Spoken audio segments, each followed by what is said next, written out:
Hi guys, this is Sai Kumar Kortivada. In this video, we will see about accessing the properties of an object by using different types of for, in the sense for loops. In our previous video, we saw accessing the properties of an object which are known to us, like if we know the property name, we are trying to access it. But in some cases, we may not know all the object properties from an object which may be coming dynamically from your REST APIs or backend APIs data.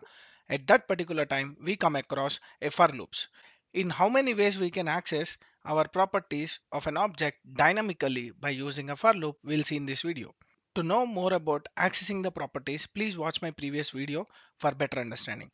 Let me quickly jump into Visual Studio Code. Here, I have created a file called as index.html and index.js. Index.js has been embedded into our HTML file by using a script tag. Now let's create an object called as var simple object is equal to, let me give a age as 10 and name as Sai. So let's assume that this simple object, whatever the age and the name, are getting from our backend. So here we are assuming like age and name properties are not known to the developer. Like these are the things we are getting from the backend. Now what I want to do is I want to console each and every key and each and every value of that particular object. So let me console this whole object, and this can be accessed by using simple obj. Save this and go to the browser and let me reload. Here you can see the whole object age and name. Previously we have accessed our age and the name properties by using a dot operator on the object. Here our assumption is we don't know the keys of that particular object. So how to get the keys?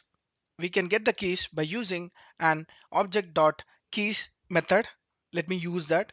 Keys is equal to object dot keys of, I want to get simple object keys. So this will return an array. Let me print that values console.log keys of object comma keys. Let me print that this is an array, and let me reload the application. You will be getting the keys. So by this we can get the keys inside an array.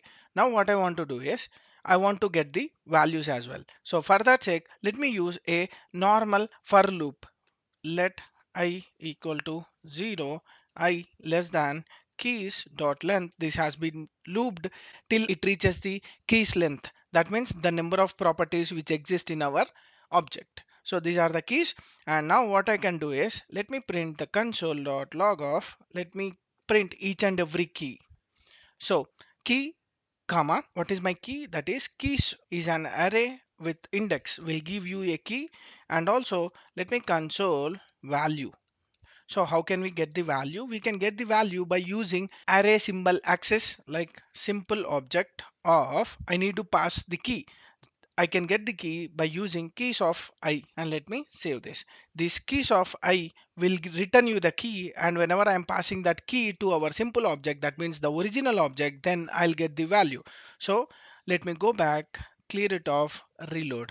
If you see here, I got key age value 10, key name value Sai. So the object contains two properties, and we got two keys and two values by using for loop. Here the problem with the for loop is we are creating or getting the keys by using object.keys, and then we are looping.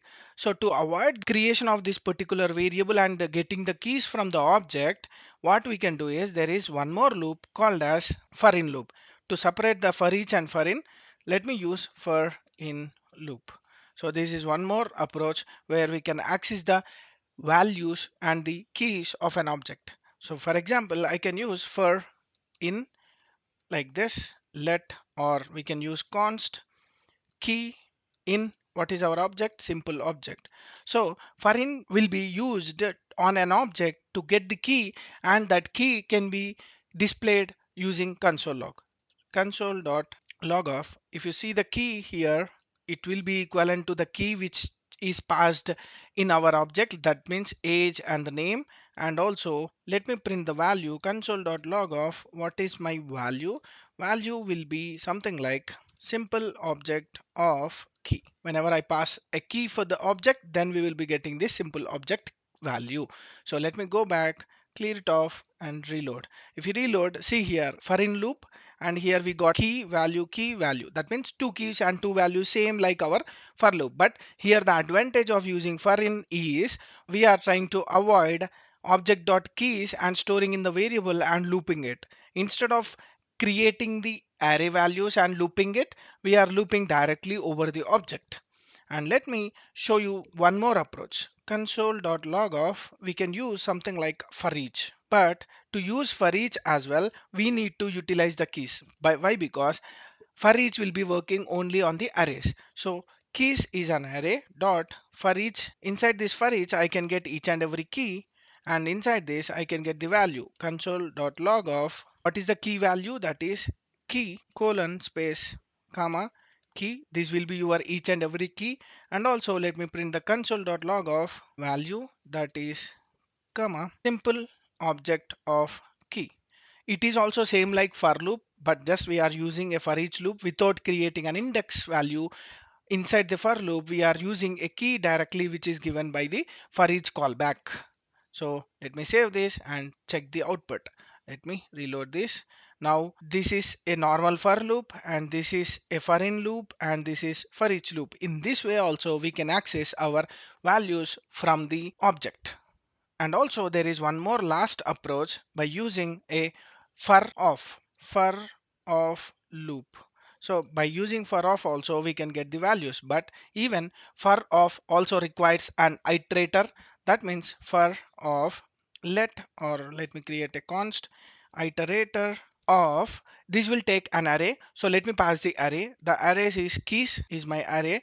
Now each and every keys will be looped and we will be getting an iterator value. Console.log of, this will be your key comma iterator will be your key, and to get the value we can use console.log of value comma simple object of iterator, that will be your key.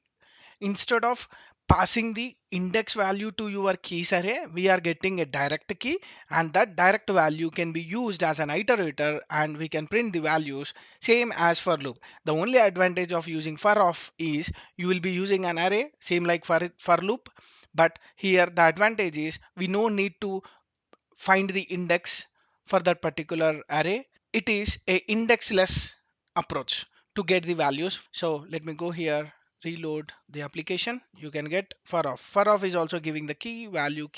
So in this way we can get or we can access all the object keys and the values when we are going through a dynamic objects.